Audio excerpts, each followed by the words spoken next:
Hello, Homebrewed Christianity Deacons. This is Trip. This is Bo. And it is a Homebrewed Christianity podcast where we bring you theological ingredients in audiological delivery device, like your iPhone or whatever you're listening on, so that you can brew your own faith. Because who wants a theology that is as tasty as PBR? Not me? Yeah. I'll go out on a limb there. Yeah, that's right. So, Deacons, today, this podcast is brought to you by George Fox's Seminary. You want to know why, Bo? I'm curious. Well, because they know the deacons, Yes. They know their nerdiness, and they know that one of the things we're going to have to do as Christians is figure out how to have a more life-giving relationship with the planet. And they are a school that's putting it in action. We're going to hear about it this week. And if you're thinking about going to school, you should think about checking out George Fox, their seminary, because you are an alum. I am. You're a famous alum. World famous, the Bo Daddy. And today you're going to hear about some of the really cool stuff with our very special guest part of the HomeGrown series, Matthew Sleeth. He is the author of The Gospel According to the Earth and 24/6 and about that's Sabbath. Yeah, and it's not paganism. No, The Gospel no. According to the Earth. No.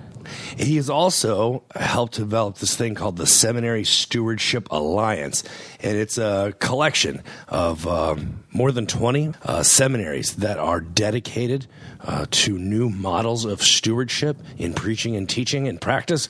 And so George Fox Evangelical Seminary is one of those. And so we talk a little bit about that coalition along with a whole bunch of other stuff. Dr. Sleeth was an amazing interview. When I first read his book, I was so happy that there was something like that for me to be able to give to other people in ways that I know they'd be able to understand it and absorb it and put it into practice. Love that book. Well. Then now everyone else is going to get a little taste today, and this isn't the only part where you're going to get some ingredients for thinking about ecology and theology, because this is part of the HomeGrown Christianity Series. And if you missed last week's, where you can go check it out. And we got more interviews coming on the horizon. So yeah, we got to talk to Leah Kostamo last week. Matthew Sleeth is this week. Jen Butler. Oh, it's all coming. Randy Woodley. Oh, I know. John Cobb. So the thing is, we're trying to just trying to help you out, and you can help us out by clicking that Amazon link on the podcast. You like that transition? That was great. Oh yeah. Before you go and buy The Gospel According to the Earth or 24/6, yeah, make sure to stop by homebrewchristianity.com. Click any link that goes to Amazon, and we get a portion of it. It just comes back to us. It's like putting $1 in our little guitar case, but except that dollar would have just gone to Amazon otherwise. So you're spending the same amount of money but helping us out. It's like a little symbiotic relationship. You know what I'm saying? Even if you're getting a wall AC unit on Amazon, you could do that. Yeah. And since we know that we have quite a contingent of deacons in Portland, we're aware that some of you may drink a pint of quality beer while you listen to this, because you take the title of the podcast literally, Homebrewed Christianity. It's part of their evangelical heritage. And so if you are listening to this and think, I'd like to buy Bo and Trip a pint if only we weren't 1,000 miles apart, you can actually go to the webpage and there's a little button called Buy a Pint. Yeah, and every little podcast post on there is just buy Trip and Bo a pint, like $5, boom. And so if our Portland deacons would be so kind as to help us produce this podcast by buying us a pint and furthering the cause, that would be fantastic. Or 1,000 pints. There's really no limit to the generosity that might be displayed. If they are worried, if you did buy 1,000 pints, we wouldn't actually use it all on beer. No. We have bills to pay. No, the hosting duty for every 3 years comes due next month. It does it really? Yes. Well, we have a lot more listeners than we did 3 years ago, so I'm afraid of that bill. Well, it is coming up. So luckily, George Fox is helping pay for it. So you should check him out, because it is a safe place to ask dangerous questions. That it is. That's their tagline. What do you think about that? I think that's one of the best taglines a seminary could possibly have come up with. There you go. Well, if you are in North Carolina, know that in a couple weeks I'll be there, and I'm going to visit Campbell University, and I'm going to talk with some students there. They're going to give you a microphone? Oh, yeah. Adam English is bringing me into his advanced theology class. Nice. He told me I could talk about whatever I want. What are you going to talk about? I'm not going to tell him until I get there. I bet I know. I'm going to dedicate it to Roger Olson, and then I'm going to be at Wake Forest University's Divinity School. And are you really? Yeah, and their Christology class is doing Roger Haight's book, The Symbol of God. Nice. So when I was talking with Frank Tupper, we should put that out as a barrel age. Yeah. Well, I was talking with him, and he said, "Hey, why don't you just come and do your own, do your Christology, present it, and then let them talk back?" I said, "Well, what are y'all reading?" I was like, "Oh, Roger Haight." I may have taught Roger Haight before in class and done a reading group on that book. So how about I just tell everyone about Roger Haight? So that's happening, and that book is actually so controversial. I mean, we love it, but it really does light a fire. Jesus, the symbol of God. Yeah. And the trick, it's so controversial. Well, you were part of our little reading group where we read it, right? With and Austin was there, and Paul Capitz was our guru. Well, I was on the fringe of that, but I did read it. So once Paul Capitz said, what Roger said is just if you get real worried about the word symbol, just say sacrament instead, and it all works out. And the Pope will leave you alone. Yeah. So Jesus, the sacrament of God. That was an interesting aside. But also this Lent, we have Atheism for Lent class. 6 weeks. 6 weeks. Online. Different 90-minute sessions. Pete Rollins and I will be chatting it up. We're going to do some Feuerbach, some Marx, some Nietzsche, some Freud, some Hume. Some Altizer. Some Altizer, some Mary Daly. Nice. I can't remember everything else. Anyway, it's going to be a lot of fun. And you can sign up. You'll get to read stuff, dialogue group style, and stream the video, interact during it, download the audio version afterwards. You get 6 90-minute sessions, $30, and we have a very new HomeGrown Christianity online learning store where you pay and it automatically puts you in the class.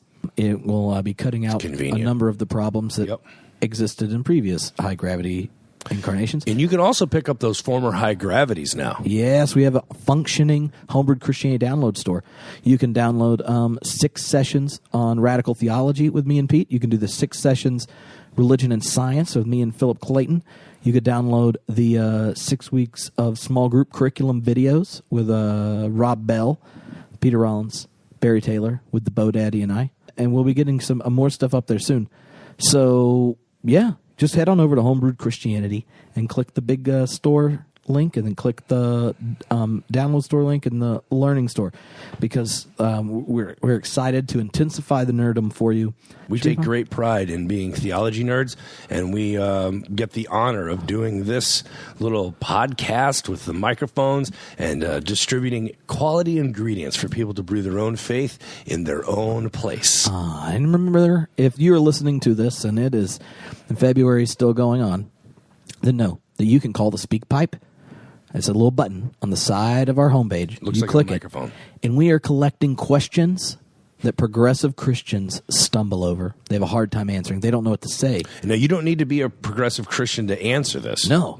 It's like when you ask a progressive Christian about, like, is there anything that you really believe? Or is there anything that keeps you Christian? Or abortion? Or whatever the topics are. Questions that progressive Christians stumble over. Be it evangelicals think their answer doesn't count, or an atheist is like, we basically agree. You just like going to church. Anyway, any of them.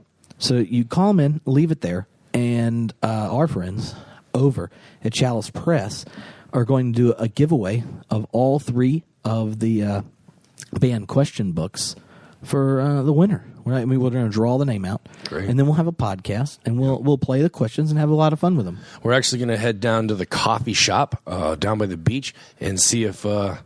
Sporg is around. Oh, yeah, he has. And see if he has any responses. Oh, yeah, he does. I can guarantee you that he will have no your friend problem. Sporg has feelings about. I miss Sporg. I haven't been to that coffee shop in a while. I know. Well, got to stay caffeinated. Anyway, thank you for listening. HomeGrown Christianity. We are in week 2 of our HomeGrown series, and today I'm on the phone with Matthew Sleeth, the author of Serve God, Save the Planet, The Green Bible, and editor on that, The Gospel According to the Earth, and his new work, 24/6. Dr. Sleeth, thank you for being with us today. Great to be with you and your listeners. So I guess the first question is just simply, how in the world did you come to value creation care? My background, because your listeners probably don't know me, is in medicine. And I'm a physician and practiced emergency medicine for 17 years, something like that. And had a conversion not only to caring deeply about the planet, but to understanding that it was made by the Lord and that the Lord, through His Son, intended it to be saved. And so it was not only a conversion to the theology, but to the practice, the praxis, that sort of thing, of how do we respect, care for, pass on, steward this planet, and why do we do that? Who do we think owns the lease on the place? So it was a pretty big change, because my worldview up to that point had been totally secular humanist. The change, though, was not only in understanding or conceptual. For you, it took on a very practical change that involved your whole family. It did. My wife's from a Jewish background, and so for me to at some point say, gee, this Bible that I just read for the first time in my life when I was 45 years old, is something I believe in, and I think that we're going to have to make some big changes if we care about this planet, and if we want to pass it on. Our lifestyle, at least for us personally as a family, needs to change. That change involved a change of career, me stopping being a emergency room doctor, director of the ER and everything where I was, involved us becoming downwardly mobile and moving to a house that was exactly the size of the garage we lived in. So lots of changes for us. I don't advocate that for everyone, but at least for us, that was the right thing to do. And I noticed that you used the phrase creation care instead of earth care or environmentalism. Why that phrase? That phrase, which I have to say that I initially was uncomfortable with. I grew up with the term ecology or environmentalism, and I thought, gee, they're trying to just use semantics here. But in fact, I've not only become quite comfortable with the term, but embrace it and think that it holds quite a bit more to it than ecology or environmentalism, because creation care, first of all, implies that we're created beings, and it also is much more encompassing in a topic that I'm wildly enthusiastic about is the Sabbath. And the Sabbath in the biblical understanding is something that was created on the beginning of the seventh day. God finished His work, and then He rested, and what it's thought that He created there was the Sabbath. So I think creation care is a much broader term, and one that people coming from a biblical background are much more comfortable with. It also does not have the political ramifications that environment and ecology often carry with them. So as you have made this conversion, you have had the opportunity to both travel and speak extensively on the subject. Tell us about your journeys in trying to bring an awareness to the church and the community about this. Sure. When I first really began to feel that I wanted to go out and talk or speak or write about this, my family and I were new to the faith. We belonged to a church, and there was no way they were going to let me into the pulpit or even beside the pulpit to talk about creation care. The first church that let me talk about it were at a Unitarian Universalist church, and joked that I think they would let anybody in the pulpit. The good news is that I think that Jesus would have a chance of getting in the pulpit there, whereas he might have had a hard time over at the church we belong to. I think that over the years I've gotten better at communicating that, of saying what I say in love, and helping people along a process of sometimes starting at zero, as in maybe even being hostile to the idea of creation care, to bringing people along anywhere that they are on that spectrum. As far as I know, I've preached to more people about this than anyone in the United States. My wife stopped counting after 1,000 times, and the audiences have gotten larger and they listen better and that sort of thing. And that's probably just a reflection of me having gotten a little bit more insight into how to communicate creation care and make it an invitation rather than an edict.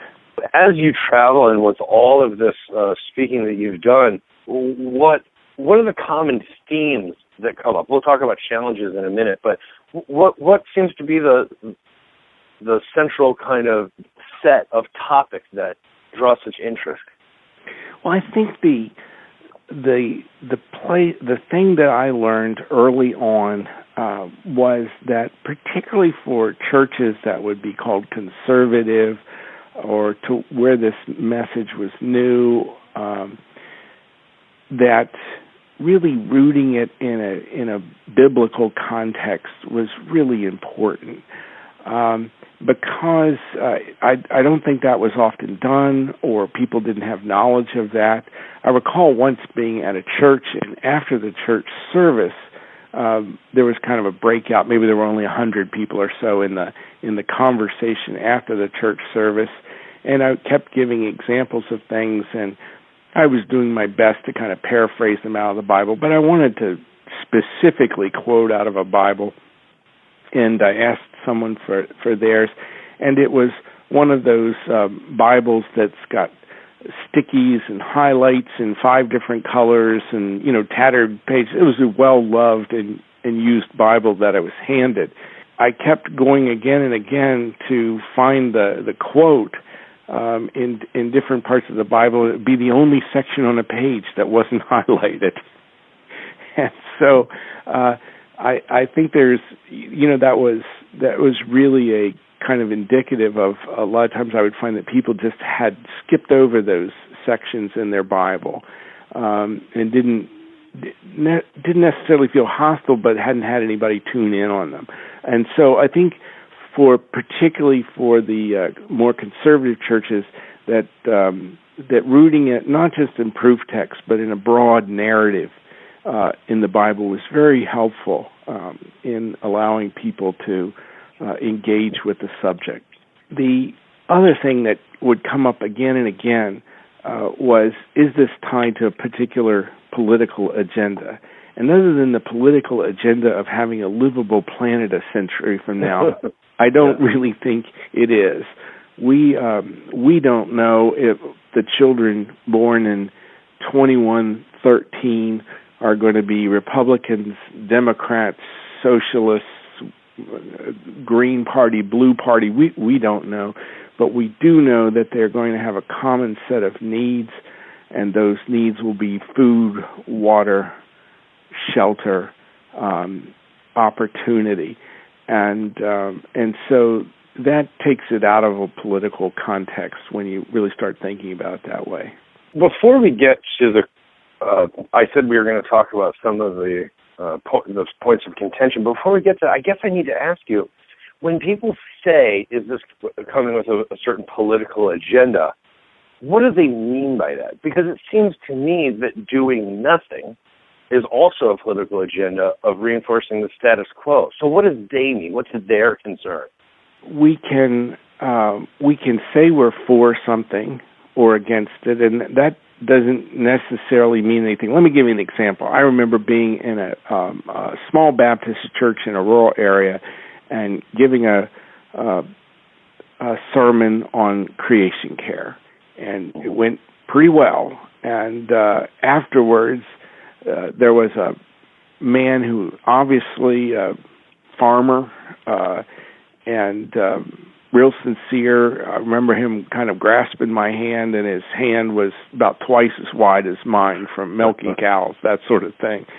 And he said, that was a pretty good sermon, but I don't believe in global warming, which is interesting because I hadn't mentioned global warming during the whole sermon.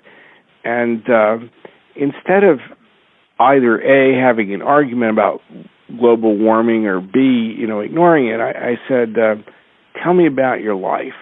Well, he was a very small farm, grew and canned his own food, had a vehicle that had less than 3,000 miles a year put on it, did not use any fossil fuels, had his own sustainable woodlot that had been in his family for 150 years, etc.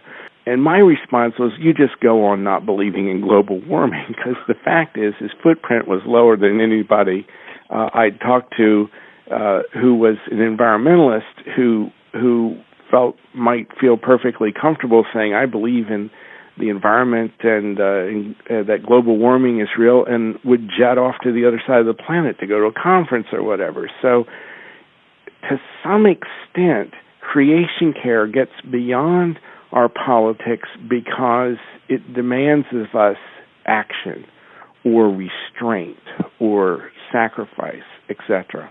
So as you tour around, what are the other points of contention? What are the other big concerns? Is there any point of resistance that you find a common theme, or is it community by community, region by region? I think it's sometimes region by region. I think we all have self-interest.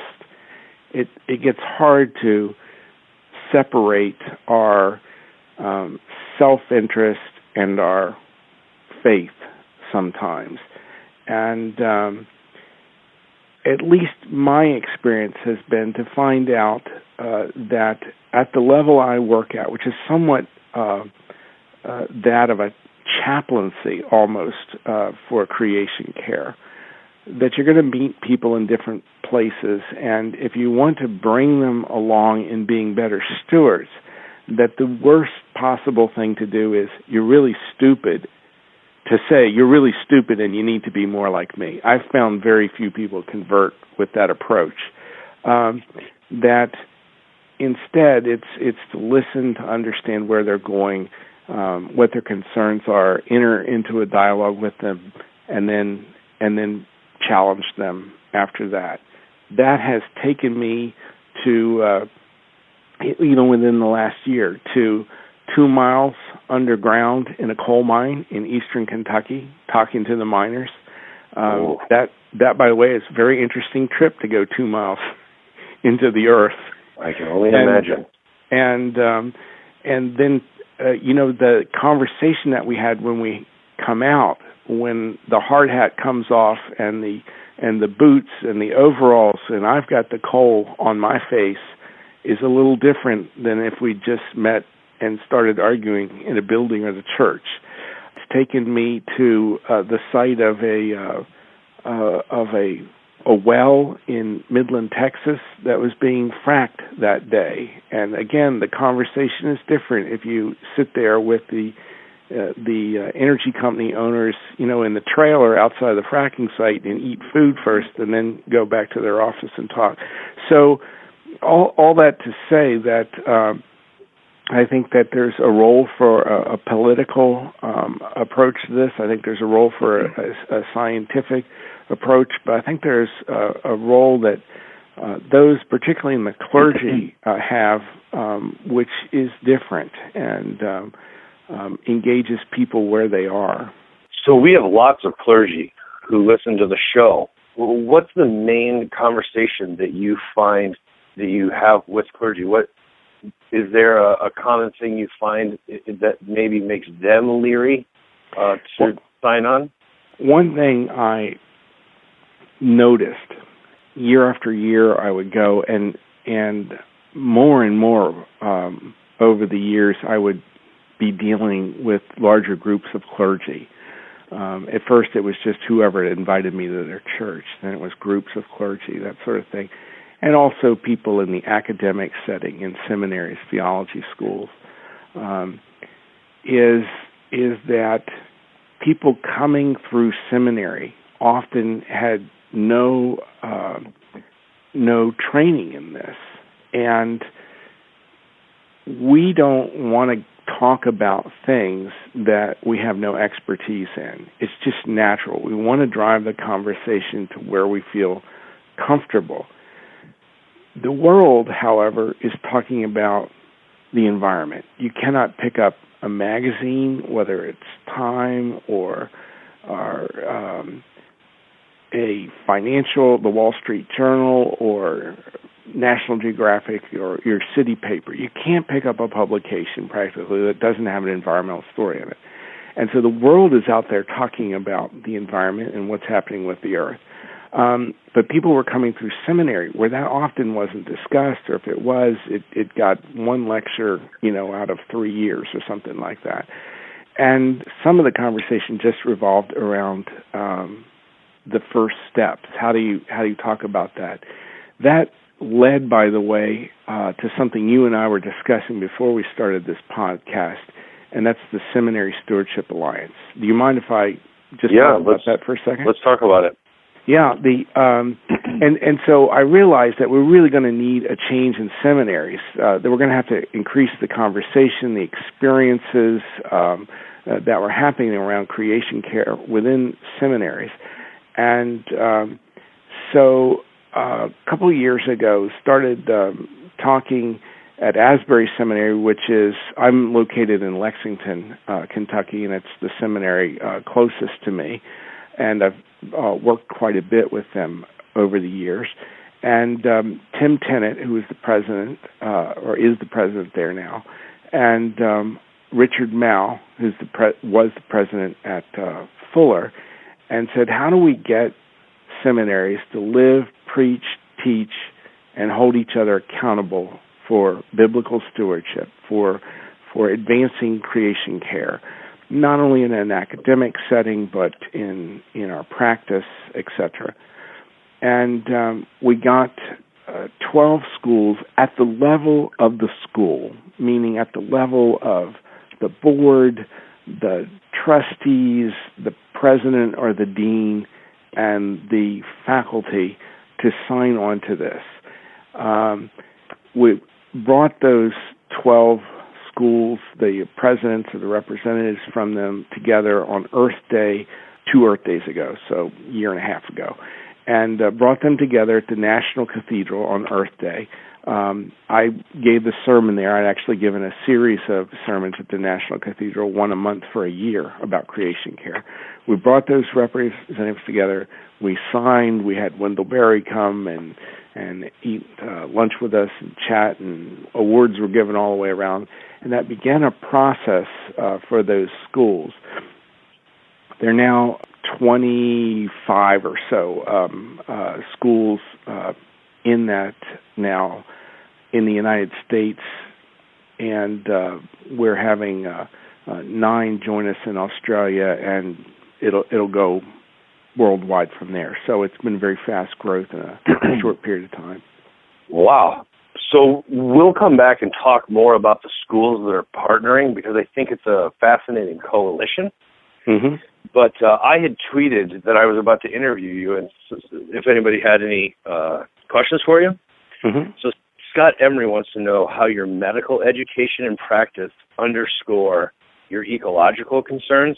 At what point did they begin to overlap? That's a great question.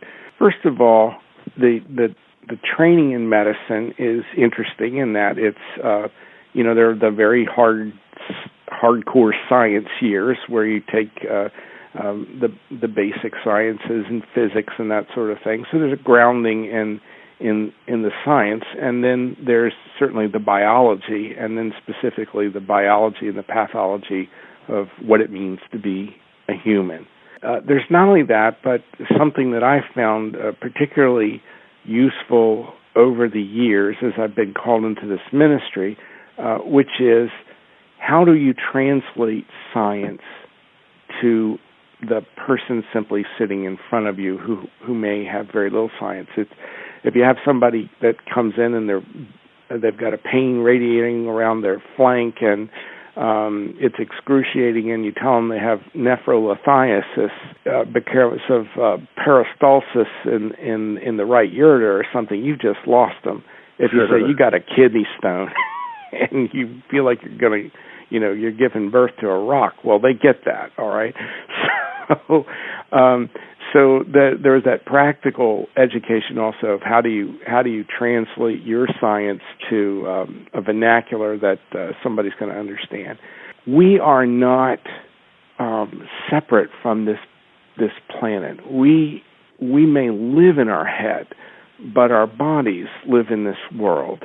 We may think and carry out intellectual work interfacing with the computer screens, but all the while we're breathing in air, we're taking in food and fluids. We're part of this planet, and therefore the health of this planet affects us. And I'll give you an example. I had a week in the emergency department where I saw 3 women, all in their 30s. All 3 had breast cancer, and all 3 are dead today.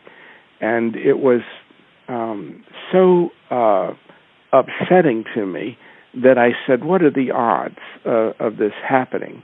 I went and looked in a textbook from when I'd started school. It said 1 in 19 women in the United States were going to get breast cancer. I looked at a book that had been published, the year or the year before this incident this week. It said 1 in 9 were going to get breast cancer. At this moment, it's somewhere between 1 in 7 and 1 in 8. There's a reason for that. We live in this world, and we are affected by all the chemicals that are in it, the air we breathe, etc. And that's reflected, I believe, in a lot of the diseases that we see, and increases in diseases that we see. And so, to answer your tweeter's question, as a physician, you're often dealing with the results of the environment that the people live in. So there's a very real connection there. The other thing I think is that in the academic world, things can get kind of obscure. In the actual practice of medicine, people die, they're born, they live. And so the stakes are made real to me, if you know what I mean. Wow, I'm so glad I asked. That was really interesting. By the way, I recall being invited to speak at a U.S. Senate subcommittee, and the senator was introducing me, said that he read Serve God to Save the Planet, and that story and those statistics were in it, and he said he didn't believe him. And the great thing about being a senator is you got a staff who's got to find things out for you. And he handed those to him, and his staff came back and said, yes, they're real. That was his introduction. That was the wake-up call for him. So that must be incredibly encouraging to hear.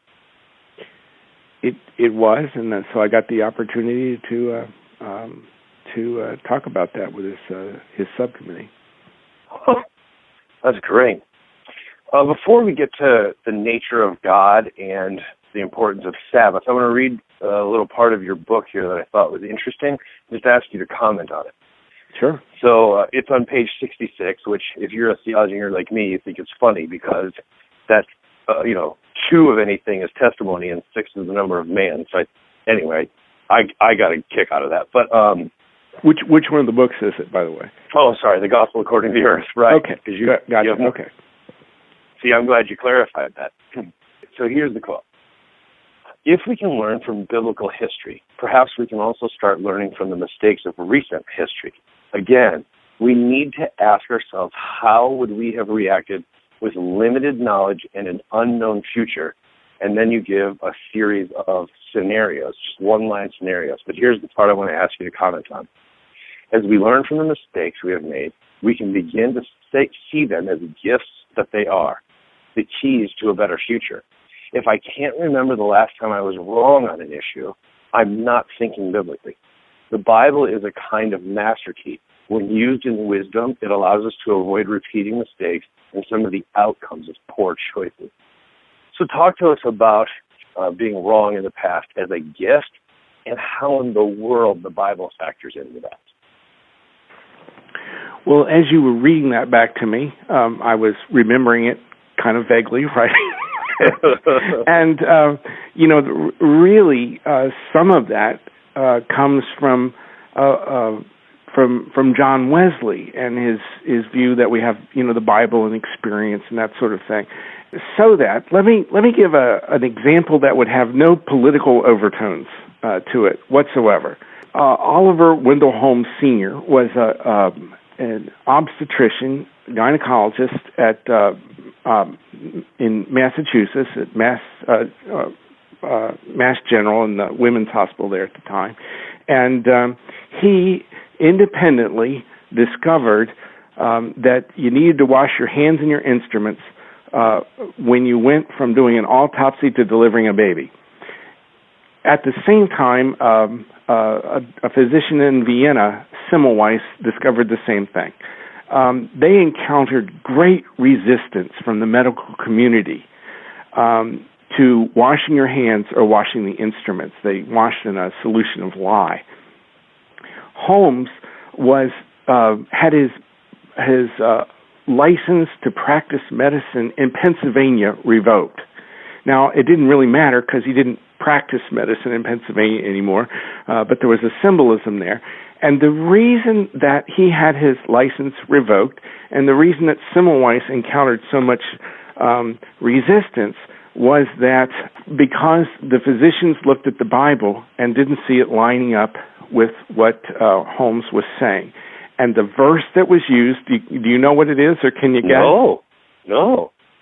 Because Jesus said you didn't have to wash your hands, and that nothing that came from the body could defile you like what came out of your mouth. Oh, my. Now, as I go back and I read that, in no way, and anyone who reads across those lines today, in no way thinks that Jesus is giving people advice not to wash their hands or put on gloves and they deliver a baby. And yet, it was misread at the time.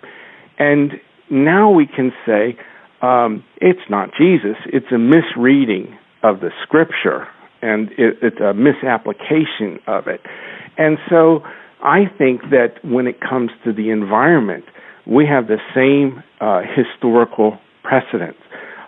It is interesting to go back and to note the church's input to the Michigan State Legislature about protecting the last of the passenger pigeons.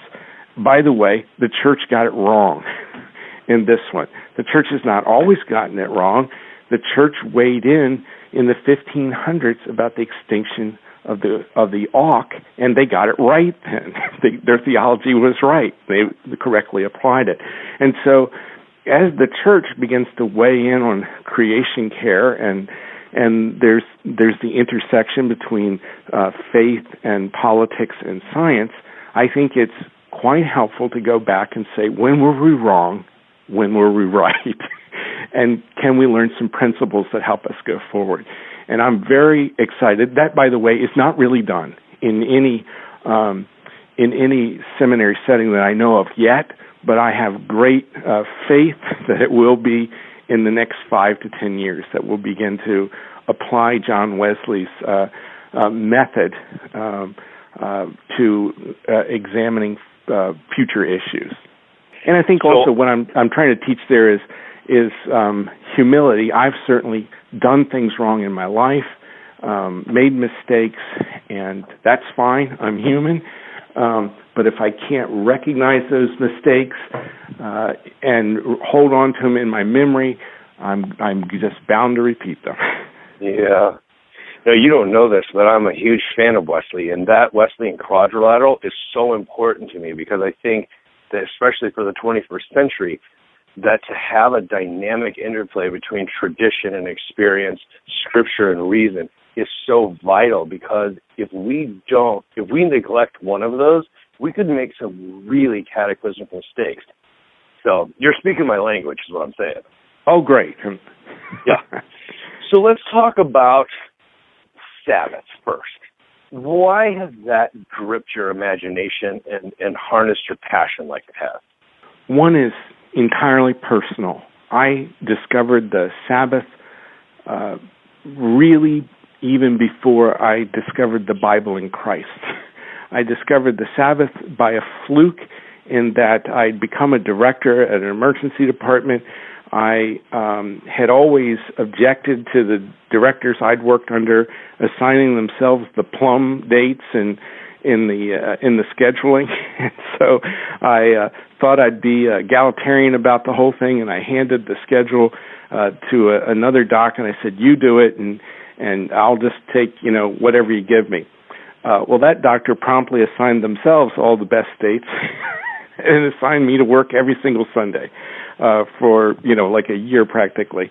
In doing that, I began to say, I better take every single Saturday off so that I'm ready to go on Sundays. And what it did was establish a pattern in my life of a day that I began to rest, refrain from commerce, that sort of thing, and began to explore, including I read the Bible in that time. And what I discovered was a day of stopping, one day out of 7. And so there was. It's. I'd like to say that I planned it, but it was an accident that I found the Sabbath.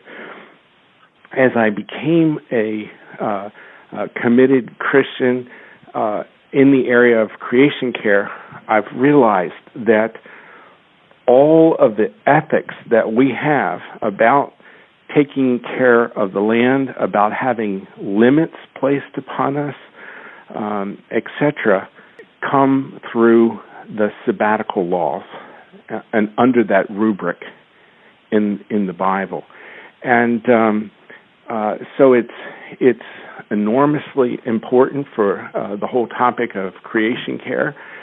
It's also it's our topic, and I'll explain that. Meaning, if I go to an environmental conference, I get invited to them where there are no one's invited that represents the church. I'm it. There are plenty of people there talking about diversity in species, wildlife corridors, bleaching of coral reefs, etc. I have no expertise in that, but I'm there. And I can talk about the Sabbath, the original laws about restraint, about letting even an animal come to rest. As the church begins to take this up, they first go to how can I be a good environmentalist, which is fine. There's nothing wrong with that.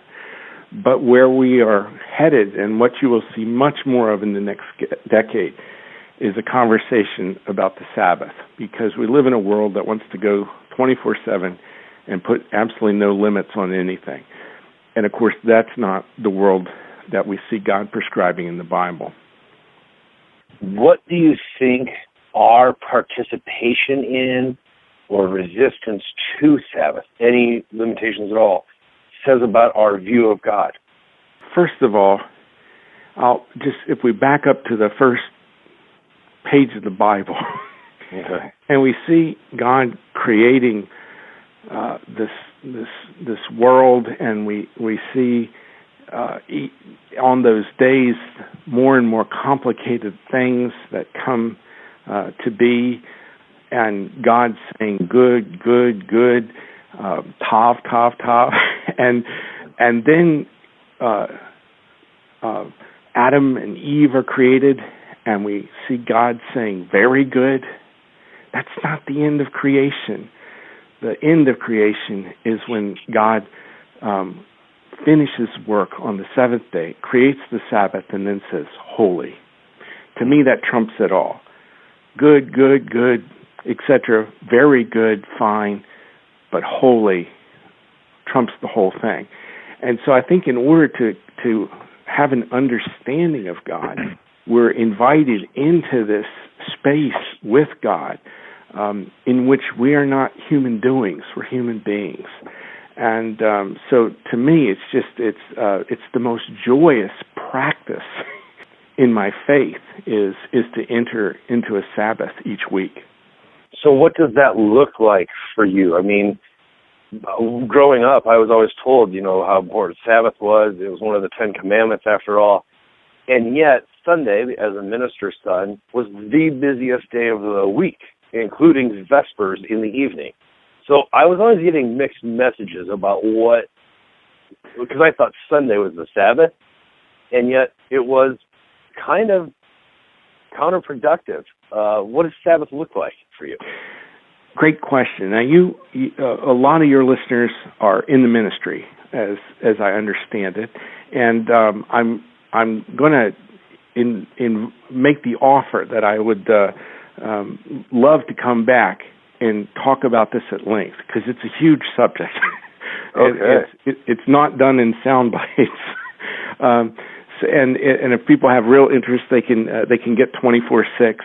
Interestingly, on the film 24/6, I interview Eugene Peterson just talking about what does this mean for a pastor. Because to me, at least the way I advance it, that the Sabbath, as it is intended, is not a particular time, but it is a rhythm and an acknowledgement of rest. And so for a pastor, Sunday may be the busiest day of their week. We were just planning. I'm going to be giving a sermon at Northland Church in Orlando, Florida, on this in a few weeks, and we were planning that service, and I've got to do that 5 times. Oh, I'm going to be exhausted at the end of that. I'll enjoy it. What a privilege to be able to talk to people about the Sabbath. What a privilege to be able to do ministry, but how exhausting. And the Sabbath was meant for rest. So there's a disconnect there. But I will take the next day, and I will not do any work. That will be a day set aside for rest, which rest is declared to be holy simply because God did it. And so so I think for a lot of pastors, you've got to shift that day, but it's got to be intentional. It's got to be not done with rules. And as my friend Eugene says on the film 24/6, you've got to remember 2 things: to pray and to play. In other words, if it's just a day off, as he puts it, quote, that's a bastard Sabbath. But if it's a day off that's intended to reconnect with the Lord, that's the intent behind the whole thing. So I'd love to have you have me back on, and we'll just talk about Sabbath sometime. But practically for me and for many of your people who are listening, they're going to have to shift that day off of Sunday. I'm glad I asked the follow-up question. That was really interesting. Let's go back to Blessed Earth's Seminary Stewardship Alliance. And before you tell us about what it is and what it does, I just want to read the list of partner schools, because I think that's an interesting component to the whole thing. So the first reason is because it's a little bit of a diverse group, but secondly, there's a lot of schools that have partnered.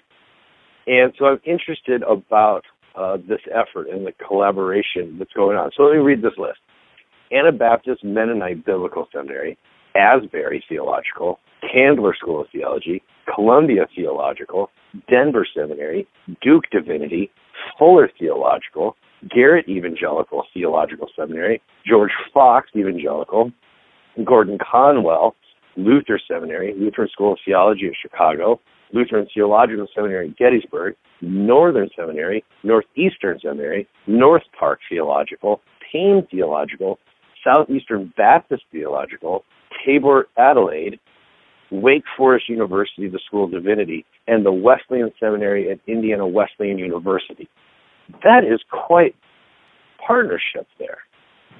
It is, and we, first of all, I should say that Will Sampson is the Seminary Stewardship Alliance, the SSA Director for Blessed Earth, and if people want to find out more, they can get on Blessed Earth's website or contact Will. We just had those schools get together at Asbury, hosted it this year. I don't know where it'll be next year, but Asbury hosted it, and so I don't know, we had 45, 50 people there then when we got folks together, and they all played nicely in the sandbox together. It was just wonderful to see. And to see the networking and the collegiality and the kind of excitement that they're getting involved in creation care.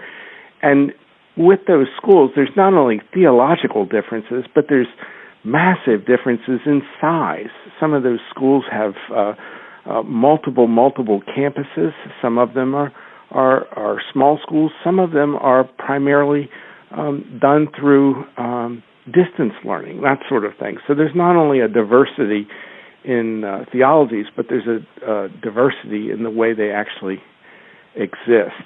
It's interesting, when I am out in the secular world, when I just had a community talk a week ago, which was in Australia, and because we have 9 more schools that you didn't read off there that are joining in Australia, and did a community talk, and so there are people there who don't go to church at all, don't even believe in God, and it's interesting in the questions I get and the comments and the question and answer sessions, people who are not connected to a church at all have in their mind very clearly what it is that the church is against.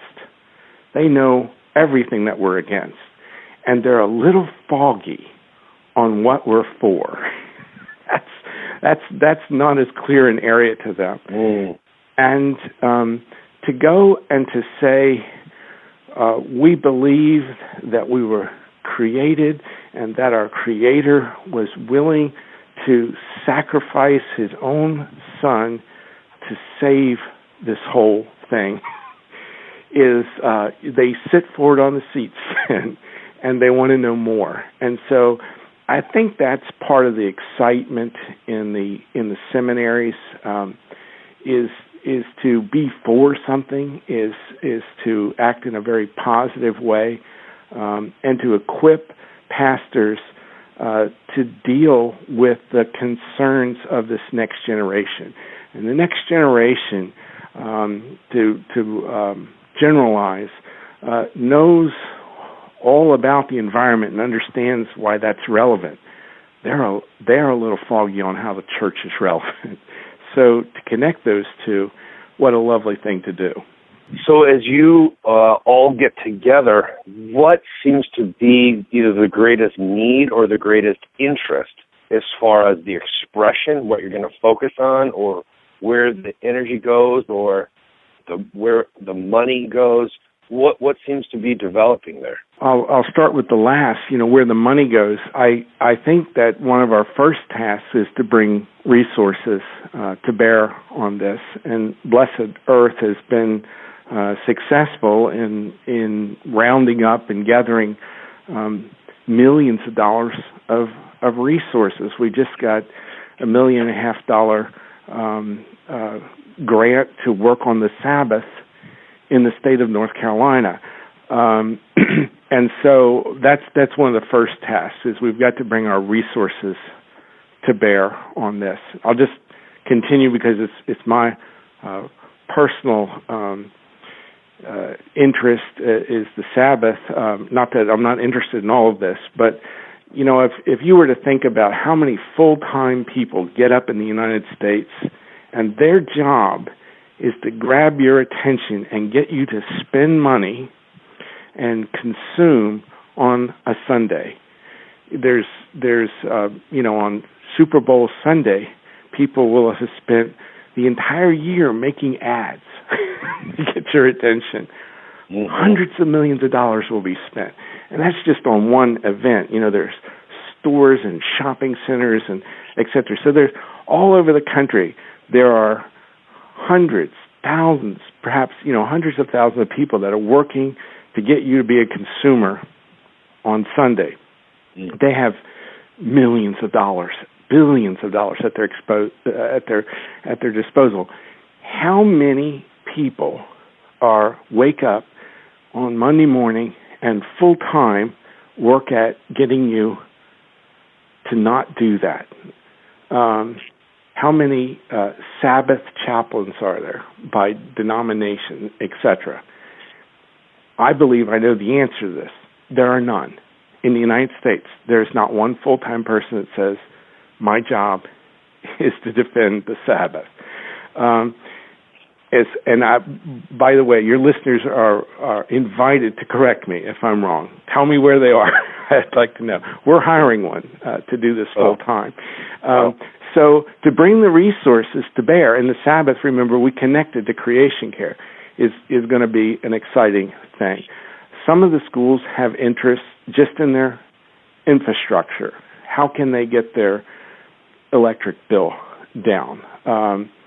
Gordon Conwell, one of our members, has 400,000 square feet under roof, and that's a lot to heat and cool, etc. And so with the SSA's help, they did an energy audit, and they're going to be able to substantially lower their energy costs with some changes. With Asbury, we worked on local foods, and Asbury University just got certified Kentucky Proud, which is a local food kind of certification because of that work. At George Fox, I'm just today writing a letter concerning a eco-theology textbook that's been put out by 3 of the professors there. So it's everything from academics and texts to electricity to food to gardening, etc. Your episode 2, episode 3 of this series is with Jen Butler she's one of the authors of that eco-theology textbook that is about ready to be published by Baker. Yeah, very excited about that. So is there anything else that we haven't talked about before we get to the lightning round that you were wanting to cover? I just appreciate what you're doing. My prayers would go out to your listeners that the Lord would encourage them in some area of creation care to not only do better but to lead. So that would be my hope and prayer.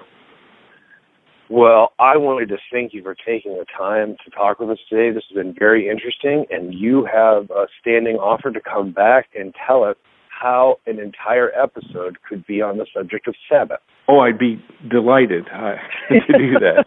Okay. So, and now we'll do the lightning round. Okay. All right, you ready? I hope so. I feel like I'm on a game show here. And it is kind of a game show, and some of the questions can be taken several ways. So they're not trick questions, but they seem like it. They just have dual meanings. Okay. Yeah, exactly. And that's what I want to see. Like, if I give people an open-ended thing, which way will they go with it? Yes. Look, up on the road, ahead. Okay, you ready? Okay. All right. Question number 1, Genesis 1 or 3? Genesis 1, I would just have to say not about how, but who. Genesis 3 is about why. So that's how I'd leave that. Okay. That was great and fast. Number 2, what's the biggest challenge for the animals on our planet? Humans and all of creation's groaning. It's waiting to see the midwife of creation, as it were. The thing I think about animals, and that is that probably everyone in our Western culture has had the experience of driving down the road and hitting a bird. And the immediate reaction is go, ugh. We feel sick. And when Christ says that God takes notice when you went, God did too, when that sparrow fell out of the sky, he goes on to say how much more are we worth, and that's usually where we leave it. How much more valuable are we to God than a sparrow? That's true. But I think the other way to look at that is Jesus is saying, how can you get your head around how much the Lord loves you unless you can get your head around how much he loves the sparrow? Question 3. Should Christians buy free-range chicken? Yes, and they should buy ones that are massaged and given at least a third-grade education. Okay. And the reason would be? Because I have grew up on a farm, grew up taking eggs from under chickens, grew up remembering the days when Dad had the hatchet and 200 or 300 chickens would lose their head in the process. Those chickens lived a pretty good life. But I've been into a chicken barn with 100,000 chickens in it, and it's a pretty sad place. There's nothing about me that would make me want to step in front of the Lord and say I was being a good steward if I owned that barn with 100,000 chickens in it. Question number 4. What's one thing that we can do in our homes that would make any difference? The one thing is to stay home one day out of the week. It's hard to come up with one thing, to tell you the truth. The one thing would be to turn down the thermostat, insulate the attic, change the bulbs to LEDs, stay home, put up a solar clothes dryer, in other words, a clothesline. But that big thing, I think, is stay home one day a week and invite people to your table. That's where I'd start. It's also tough to spend money if you are at home and not online. So that could be a day to rest from being a consumer. That's what the Sabbath is all about. All right, final question. It's a toughie. John Cobb, who's one of our favorites around here, but he said in 1972, he was asking the question if it was too late. So my last question to you is it too late? I immediately have an answer to that, but I cannot. But it'll take me 3 minutes to answer it. Am I allowed that much time? Yes, sir. Okay. I got asked that question by a young girl, about 11 years old, in a public forum, and everyone turned to me to look and see how I was going to answer. And what they wanted to know more than the yes or no is whether I was going to lie or tell the truth. And what I told her was that if I looked with my scientific eye, if I looked at all those graphs of species disappearing and ocean acidification and every environmental graph you can find, I would draw one conclusion, and that is that it was too late. But experience is part of the mix here, is part of that quadrilateral we were talking about earlier. And I remember 1968, Martin Luther King was assassinated. I lived right outside of Washington, D.C. The city exploded. There were over 1,000 businesses burned down, well over 1,000 people hospitalized, many killed. My first cousins were not white. I could not go to the swimming pool with them. It looked a mess. Actually, when my aunt and uncle married, they weren't allowed to marry in the state of Maryland where I lived. They had to go into Washington, D.C. because it was against the law to have an interracial marriage. And things looked so desperate that if you'd have asked me, is it too late, I would have said yes at that point. fast forward to when that little girl had asked me that. It was a year ago, and I had just been to the pool at my house. I live right on the city park right before that. And when I went over to the pool, it was a hot day. The place was completely packed. And there was an alligator, a blow-up alligator in a shallow portion of the pool. And wrestling that alligator, there had to be 20 little kids, 3 years and younger, wrestling it. And they were black and white and brown and every color of the rainbow. And our President of the United States, whether or not you vote for him or his party, is black. And so experience has taught me that we have to live in hope, and we have to, and that is what we have and bring from our Christian faith, and that those changes that happen, going from those assassination, those riots, my cousin's not able to swim in the pool, to walking to my neighborhood where they're all giggling and everyone is swimming together, many, many of those changes had to do because the church got involved. I think with humans it's impossible. I think with God we got a good shot at it. Well, thank you so much for taking the time with me. I look forward to our future conversation about Sabbath, and it has been really a pleasure. I enjoyed your book when it first came out, and it's really great to be able to get to sit down and talk with you. Thank you.